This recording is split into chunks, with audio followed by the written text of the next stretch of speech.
Hay un devocional que varios de ustedes tienen, se llama Nuestro Pan Diario. Si no lo tiene, consígalo, creo que lo dan gratis, se pide gratis. Nuestro Pan Diario. Bueno, allí este autor que escribe para este devocional narra una situación que dice que 5 años después del final de la Segunda Guerra Mundial, un señor llamado Marvin Morris conoció en un seminario en Chicago a un japonés llamado Taiso Fujichiro. Y estaban estudiando el seminario y este americano llamado Marvin se interesó por el japonés. Recuerden, 5 años después que los Estados Unidos había estado en guerra con Japón. Entonces le ayudaba, dice, a preparar los apuntes de las clases, le ayudó a cómo conducir un auto, le enseñó a manejar y lo invitó a que pasara la Navidad en su casa. Entonces, este señor Fujichiro se regresó a Japón para ministrar allá y 40 años después, la nieta del americano llamado Maris, Connie se llamaba la nieta, fue a Japón a dar unas clases de inglés y contactó a este señor Fujichiro y se sentó con él, almorzaron juntos y él empezó a contar lo impresionado que estaba con su amigo americano, cómo lo había atendido a pesar de que en un tiempo estuvieron enemigos y cómo lo había instruido en las cosas y ayudado, y cómo a la nieta le decía, cómo tu abuelo fue diferente, y entendí mucho de parte de él, porque dice que fue su primer amigo americano. Más tarde esta nieta escribió en uno de sus, ella escribía para unas revistas, y escribió lo siguiente, dijo: habiendo crecido en un pueblo donde muchos veteranos aún cargaban con un profundo dolor, nunca creí que el perdón pudiera existir entre personas que estuvieron directamente involucradas en una historia tan oscura y cruel. Sin embargo, dice, la amistad entre mi abuelo y Fujimori demostró lo contrario. Y miren, hermanos, la Biblia nos narra en Romanos, el apóstol Pablo en este versículo nos narra el milagro de la salvación. Y en Romanos 5:10 dice que cuando éramos enemigos de Dios, fuimos reconciliados con Él por la muerte de su Hijo Jesucristo. Y Juan nos recuerda que quienes han sido perdonados deben amar a sus hermanos, así como aman a Dios. Este legado de perdón se transmitirá de generación en generación. Y esa es nuestra meta, transmitirlo nosotros de generación en generación, con humildad, ¿verdad? Transmitiendo el perdón de Cristo, que nos ha perdonado y puede perdonar a cualquier persona. Hay que seguirlo extendiendo, este mensaje de perdón, este evangelio. Vamos a ir a la Biblia, vamos a buscar en el libro de Primera de Juan, ahí hemos estado últimamente. Primera de Juan, primera carta de Juan, ante Apocalipsis. No es el evangelio, sino las cartas que Juan escribió. Primera de Juan, capítulo 5. Y vamos a leer del 1 al 5. Primera de Juan, primera carta de Juan, capítulo 5, del 1 al 5. Vamos a ver qué nos dice el Señor y qué podemos nosotros recibir y llevarnos para vivirlo. Y cuando lo encuentren, pónganse en pie. Si usted lo busca en su teléfono, busque la versión Reina Valera del 60 para leer juntos esta porción de la Escritura. Primera de Juan 5, del 1 al 5.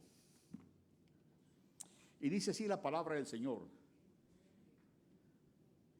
Dice, todo aquel que cree que Jesús es el Cristo, lea conmigo, todo aquel que cree que Jesús es el Cristo es nacido de Dios, Y todo aquel que ama al que engendró, ama también al que ha sido engendrado por él.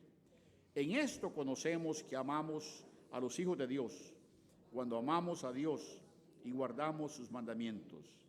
Pues este es el amor a Dios, que guardemos sus mandamientos, y sus mandamientos no son gravosos, porque todo el que es nacido de Dios vence al mundo, y esta es la victoria que ha vencido al mundo, nuestra fe.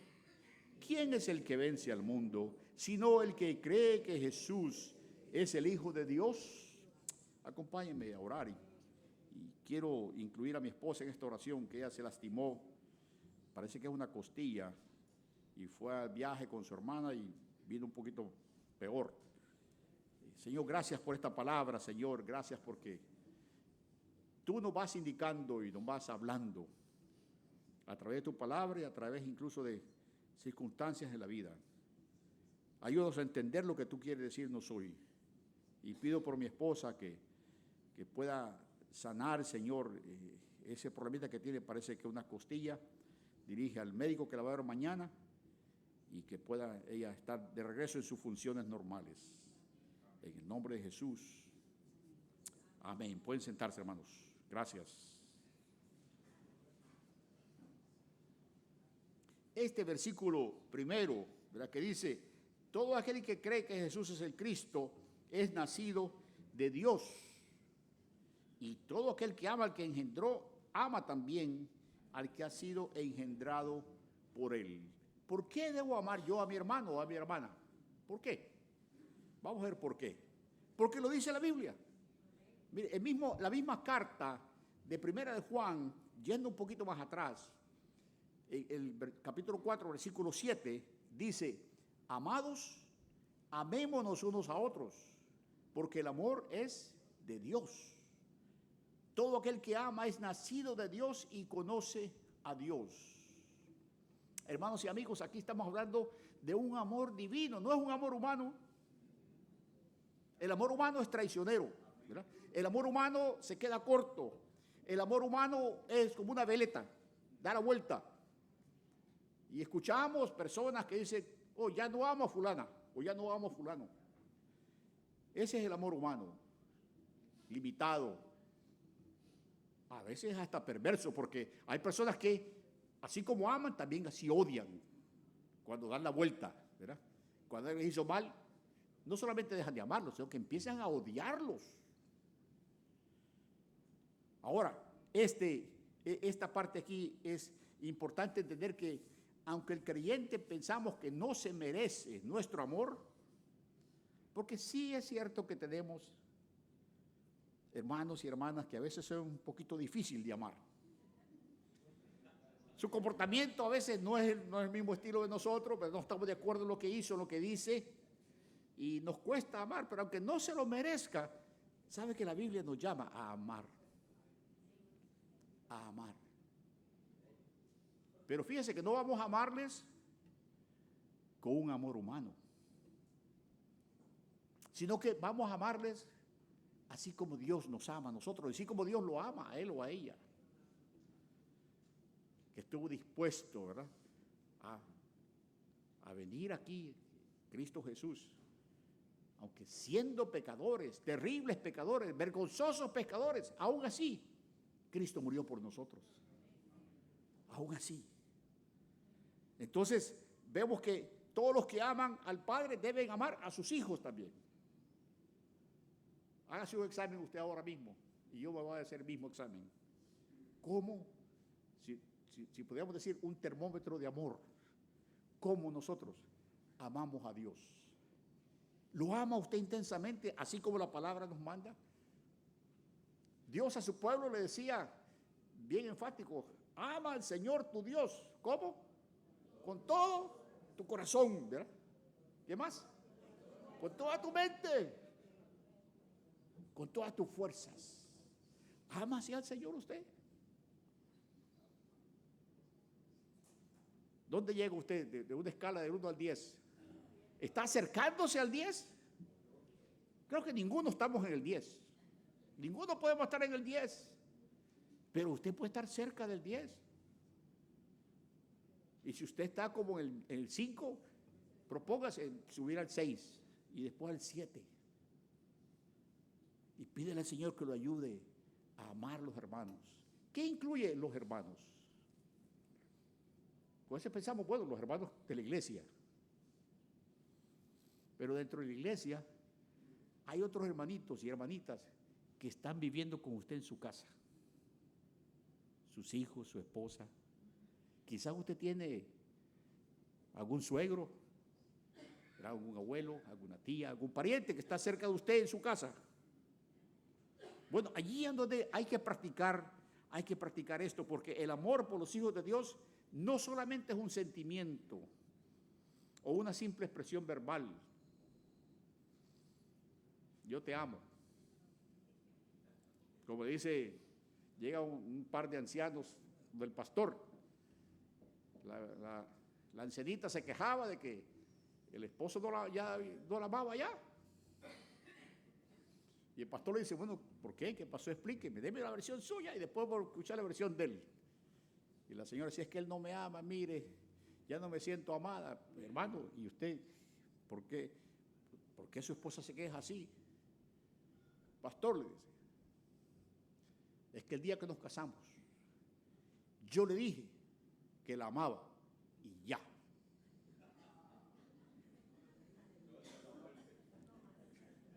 Y ahora está la muerte. No, pero usted tiene que decírselo todos los días.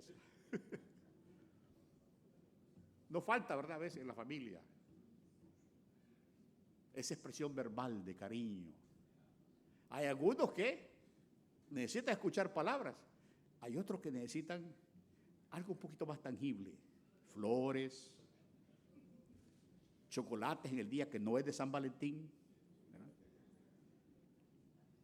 Un apretón, un abrazo fuerte. ¿Verdad?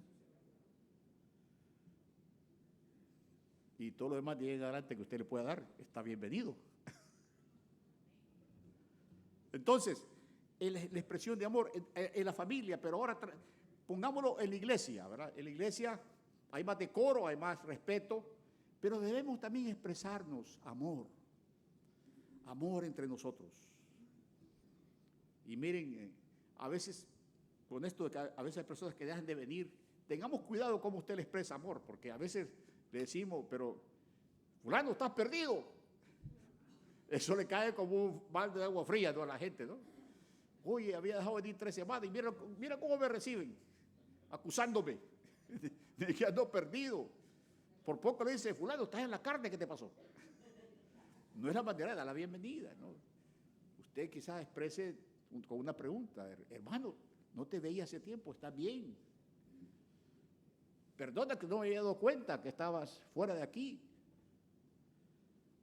Y hacerlo sentir amado. Entonces vemos que esto que no es un sentimiento, no es una simple expresión verbal, porque el mismo 1 Juan 3:18 nos dice, hijitos míos, no amemos de palabra ni de lengua, sino de hecho y en verdad. Las dos cosas son buenas, el de expresarlo, pero también los hechos, demostrarlo. Ayuda en la casa, ¿verdad? Con las tareas, con la cuestión si tienen muchachos, con los muchachos, si ya no son muchachitos, son muchachotes, también, porque hay algunos hijos de nosotros que ya están crecidos, pero necesitan ayuda de vez en cuando, y hay que amarles, entenderles, escucharles, y no solamente decirle te amo, sino de hecho y en verdad. Que sea genuino el amor que le nace a usted. Porque este texto dice que aquel que ama al que engendró, ama también al que ha sido engendrado por él. Y aquí Juan se está refiriendo a los hermanos en la fe. A los hermanos en la fe, que hay que ir perfeccionando este amor entre nosotros. Pero el versículo 2 habla de amar y introduce una palabra, obediencia. Dice el 2, en esto conocemos que amamos a los hijos de Dios, cuando amamos a Dios y guardamos sus mandamientos. ¿Cómo se conoce que es hijo de Dios verdadero? Sí, ama a Dios, ¿verdad? Pero también ama los mandamientos, los cuida. Aquí guardar es cuidar, pero más que cuidar y guardar es obedecer, ponerlos en práctica. Determinar vivir, como dice la Biblia, siguiendo las verdades de la Biblia, siguiendo los principios de la Biblia. Y hay muchas cosas que podemos decir acerca de qué es lo que dice aquí el Señor, pero Juan había mencionado esto antes. En primera Juan 2:3 dice, y en esto sabemos que nosotros le conocemos si guardamos sus mandamientos. Entonces vamos a hacer otro test, otro termómetro, de ver qué tan bien estamos nosotros obedeciendo y viviendo de acuerdo a lo que dice la palabra. ¿A dónde llega usted ahí? Espero que se acerque un poco al 10. Pero 1 Juan 3:22 dice también, y cualquiera cosa que pidiéramos, la recibiremos de Él, porque guardamos sus mandamientos. Mira esta relación que Juan hace aquí. Cualquiera cosa que pidiéramos. Muchas veces estamos orando por algo, ¿verdad? Pero se nos olvida que hay ciertos mandamientos que no estamos obedeciendo. Y sigue al final este versículo, dice, y hacemos las cosas que son agradables delante de Él. ¿Usted quiere que el Señor le conteste? Cumpla lo que dice la palabra. Ame de verdad, ame con intensidad, ame al Señor primero, por supuesto, y después ame a los hermanos, ame a su familia y demuéstrele constantemente que usted le ama. La corrección también es parte del amor, ¿sabe? También, así que hijos, oigan esto. La corrección es parte del amor. Si su padre no lo corrigiera, no le importara su vida, ni cómo usted se está formando. Pero la corrección es parte del amor. La llamada de atención en el hogar, ¿verdad? Expresar lo que no me gusta. Tratar de ver que la familia se mantenga, digamos, dentro de las cosas del Señor. La exhortación es parte del amor. Y aquí entre hermanos debemos también usar eso, exhortarnos unos a otros. Con amor, con delicadeza, con tacto. No regañarnos, sino exhortarnos. Hermano, he observado esto de ti. A mí me parece que no estás bien en esto. Nomás una observación. Quizás no sea así, pero usted con amor le habla y le dice al hermano. Entonces, en este asunto de que cuando pedimos al Señor y si estamos guardando o no sus mandamientos o si estamos haciendo cosas que no le agradan, ¿cómo se cumple eso en su vida? ¿Cómo se cumple en mi vida? Yo voy a dar un ejemplo que para algunos va a ser un poquito fuerte, pero está en la palabra. ¿Dónde fallamos los hombres casados? Hay una advertencia en la palabra, en Pedro, 1 Pedro 3:7. No está este versículo en la pantalla, así que apúntelo. Yo sé que su esposa lo va a apuntar para escribirlo en la computadora y ponerlo ahí donde usted se ve en el espejo todos los días. 1 Pedro 3:7. Y búsquelo también. Voy a esperar que lo busquen para que lo vean junto conmigo. ¿Dónde fallamos los hombres casados? De esto de amarnos. 1 Pedro 3:7. Dice, de la misma manera ustedes, los esposos, se lo estoy leyendo en esta versión contemporánea, para entenderlo mejor. De la misma manera ustedes, los esposos, sean comprensivos con ellas en su vida matrimonial. Aquí las esposas deben decir amén. Muy bien. Dice, hónrenlas, pues como mujeres son más delicadas y además son coherederas con ustedes del don de la vida. Y aquí viene lo fuerte. Así las oraciones de ustedes no encontrarán ningún estorbo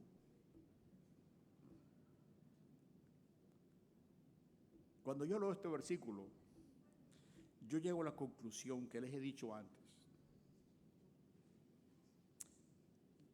Las esposas, la mujer en general, esta es mi opinión, mi humilde opinión, son las favoritas del Señor.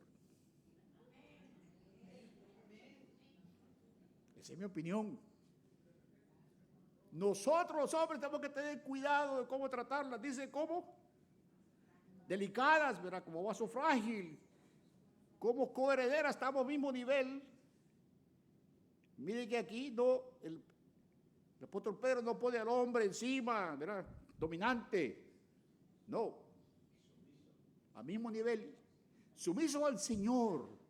Al mismo nivel. Y he hablado de esto antes, que si el esposo está sometido al Señor, la esposa está junto con el esposo en amor y en bendición. Pero muchas veces nuestras oraciones no tienen respuesta porque se nos olvida ser especiales con la princesa del Señor. Se nos olvida. A veces somos muy ásperos. A veces somos también muy secos. No expresamos amor.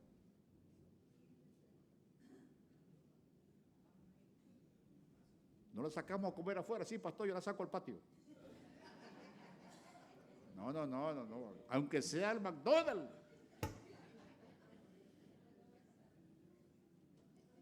Aunque sea el McDonald's.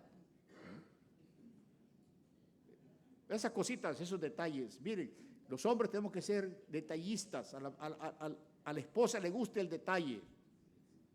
¿Sabe que a las esposas no se exigen diamantes, ¿verdad? Cadenas, ni cosas lujosas? Pero sí que usted se aparezca con una flor. No tiene que ser una docena. Una rosa, le va a costar quizás $2. Se aparezca con una y le hago un poema ahí, ¿verdad? Eso, se derriten. Pero hay que expresar este amor.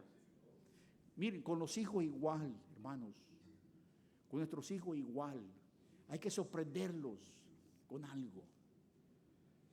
Un día llevárselo, ¿verdad? Vamos a salir juntos, o vamos a almorzar juntos, o vamos a ir a esto.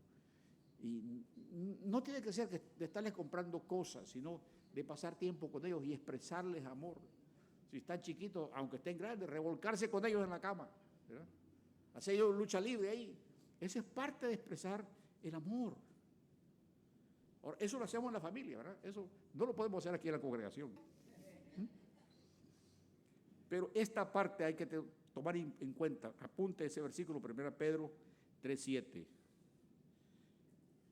Si lo ve ahí en el baño suyo, en el espejo, no me eche la culpa a mí.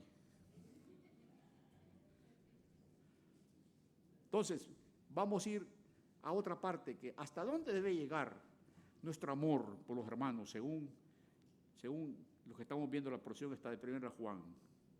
Porque fíjense, el creyente que está obedeciendo los mandamientos de Dios, hace lo correcto delante de Dios y hacia sus hermanos en la fe. Pero debe recordar que esto también incluye sacrificio.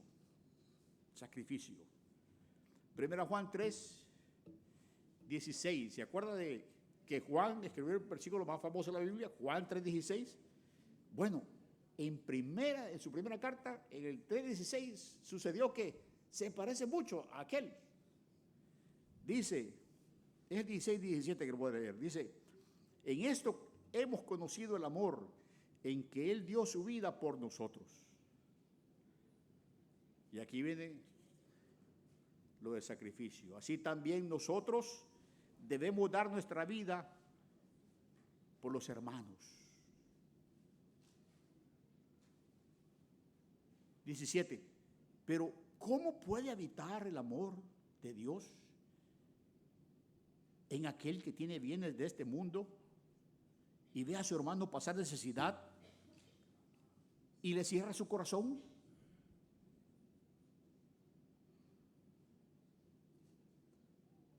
No es que usted va a ir a morir por la persona, es que usted se va a desprender de algo para ayudar a la persona.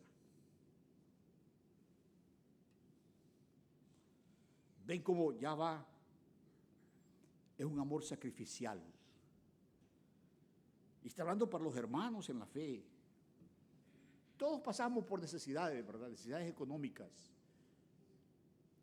Y muchas veces a los hombres nos pasa que no admitimos, no lo comunicamos, nos da vergüenza. Ahí es donde yo recomiendo a los líderes, por lo menos les he hablado de esto, que como que tengan los radares encendidos para percibir y hacer preguntas a las personas. Porque a veces uno nota que hay algo que está pasando, pero a veces fallamos que no hacemos la pregunta adecuada.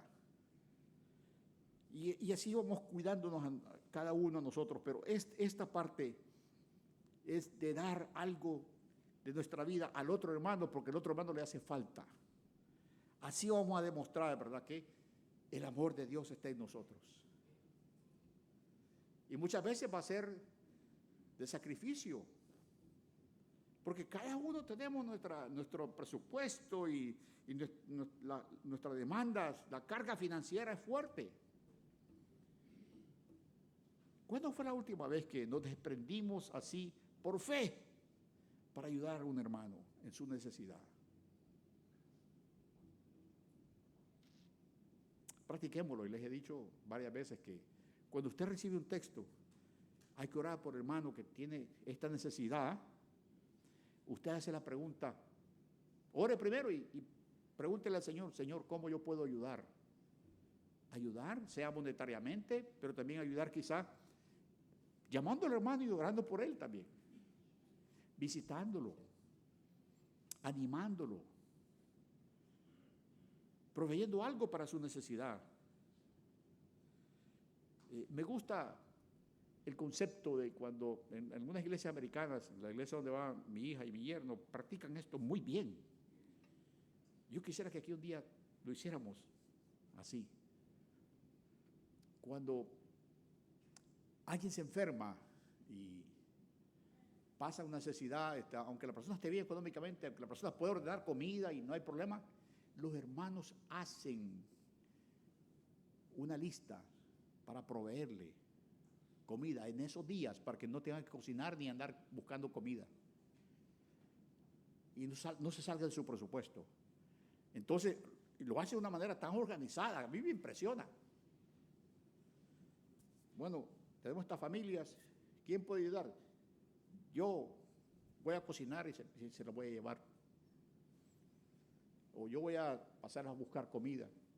¿Se acuerdan del COVID? Algunos experimentaron eso de parte de nosotros, pero yo quisiera, es un sueño de su pastor, que se organizara algo así para que seamos un poquito más intencionales y cuidarnos unos a los otros de esa manera. Entonces vemos aquí que el amor debe ser sacrificial. Entonces es hasta dónde llega nuestro amor, que llegue hasta lo último allí, a desprenderme de algo para ayudar al hermano en su necesidad. Entonces los últimos tres versículos, del 3 al 5, nos dicen, pues este es el amor a Dios, que guardemos sus mandamientos, y sus mandamientos no son gravosos. Se ha encontrado con personas que usted le dice, pero eso de ser cristiano, hay un montón de cosas que no te permiten hacer.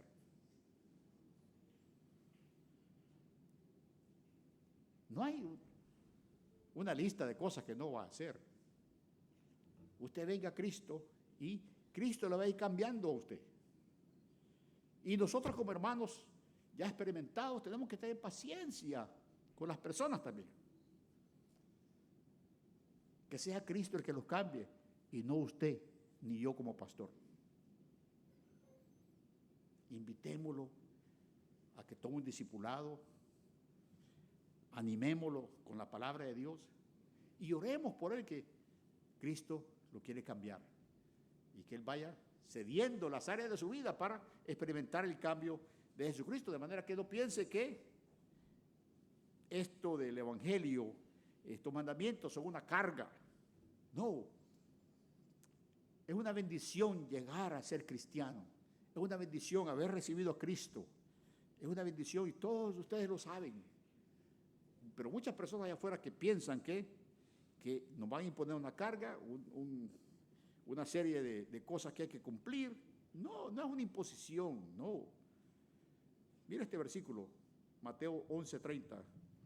Jesucristo diciendo esta expresión: porque mi yugo es fácil y mi carga es liviana, dice esta versión contemporánea. Mi yugo es fácil.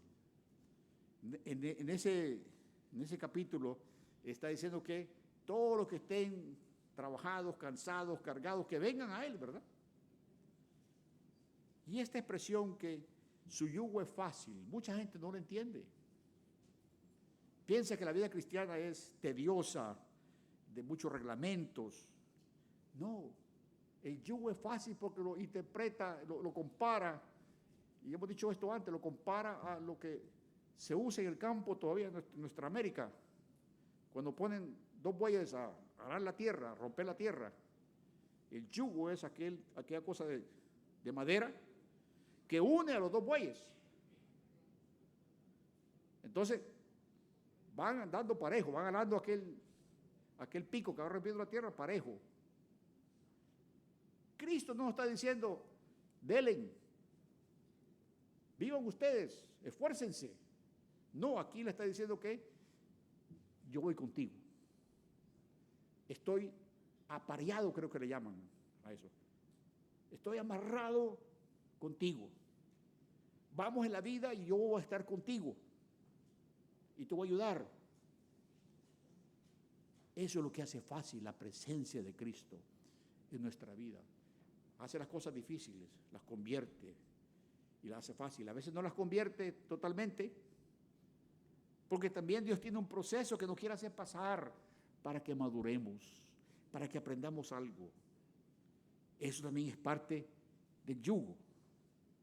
Eso también es parte así, pero dice que su carga es liviana. Cuando la carga la está llevando Cristo junto con nosotros, o cuando la está llevando Él totalmente, se hace liviana para nosotros. Y hemos experimentado muchos de nosotros esa carga, ¿verdad? Cuando hemos estado pasando por una enfermedad, por una escasez, por una transición de no tener trabajo, hemos experimentado la presencia del Señor, su provisión milagrosa y la paz, su paz en nuestro corazón, mientras pasamos por ese valle, por esa situación. Entonces la pregunta es, ¿por la carga de seguir a Jesús en su vida en este momento es liviana, es llevadera? ¿O se siente usted que como una obligación, como un peso?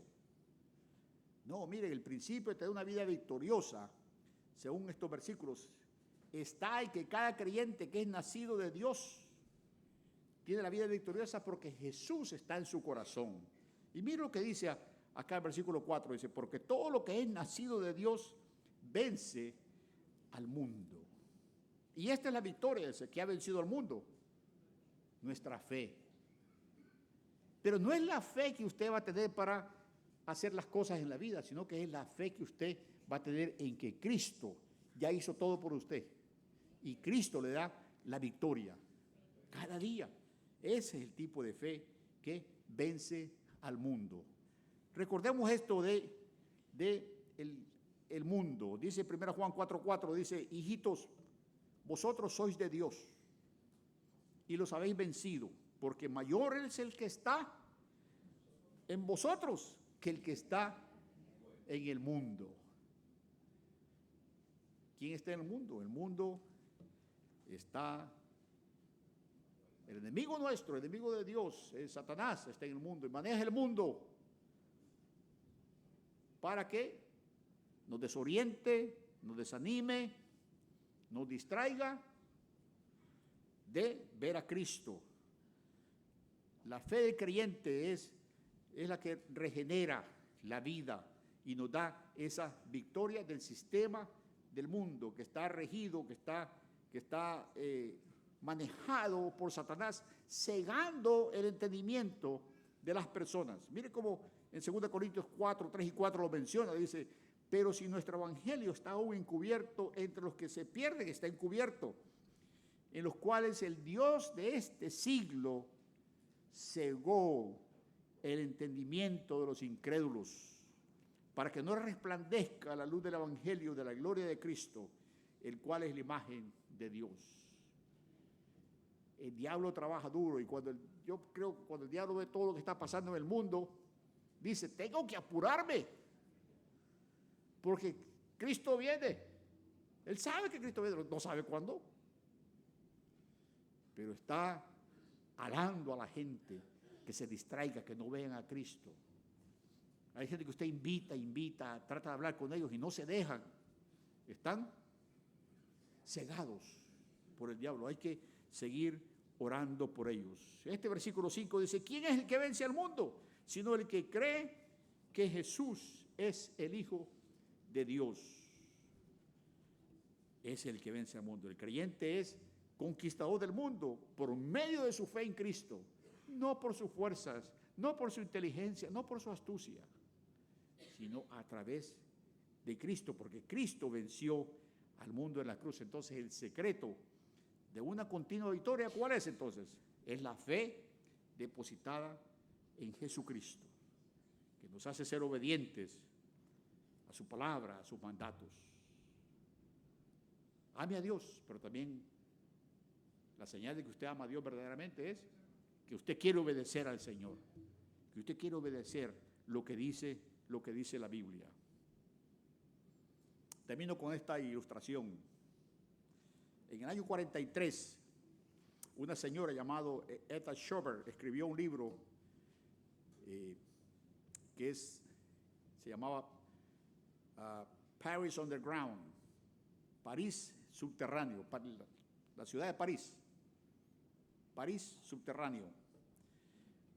Ella relata ahí cómo quedó atrapada en esa ciudad cuando las tropas de Hitler invadieron Francia en el año 1940. Los alemanes paralizaron el país, se tomaron el país completo, cerraron las fronteras y no dejaban salir a nadie. Sin embargo, ella relata que había un pueblo que estaba en la frontera,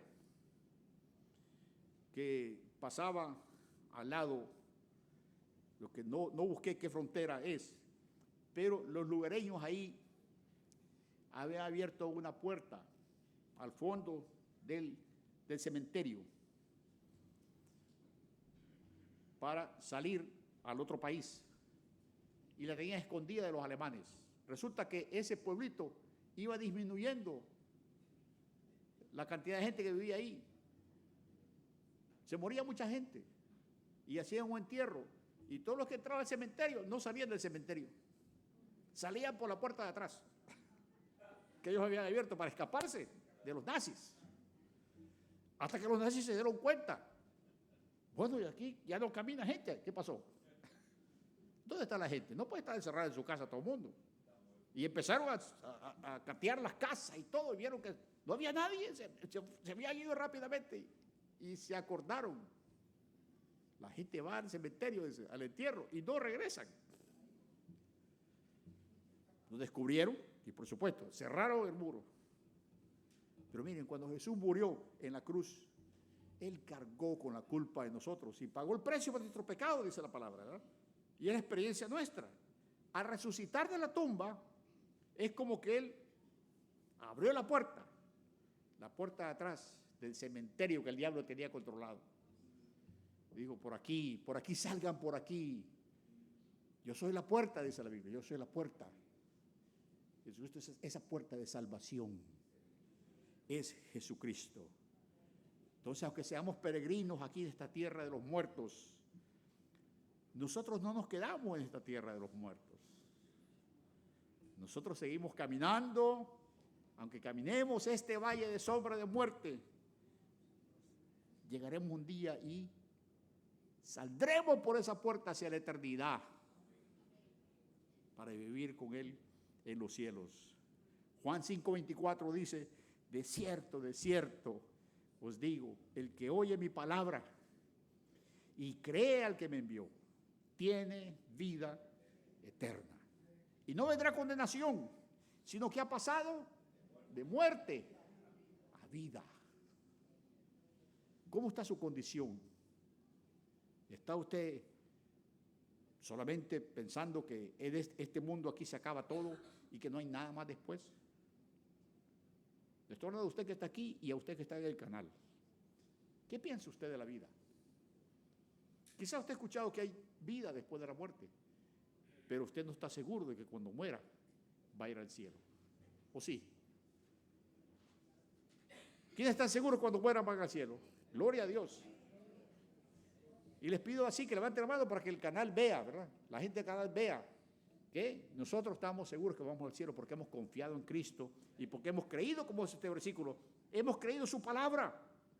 Hemos creído al Dios Padre que envió a Cristo y nos ha dado vida eterna.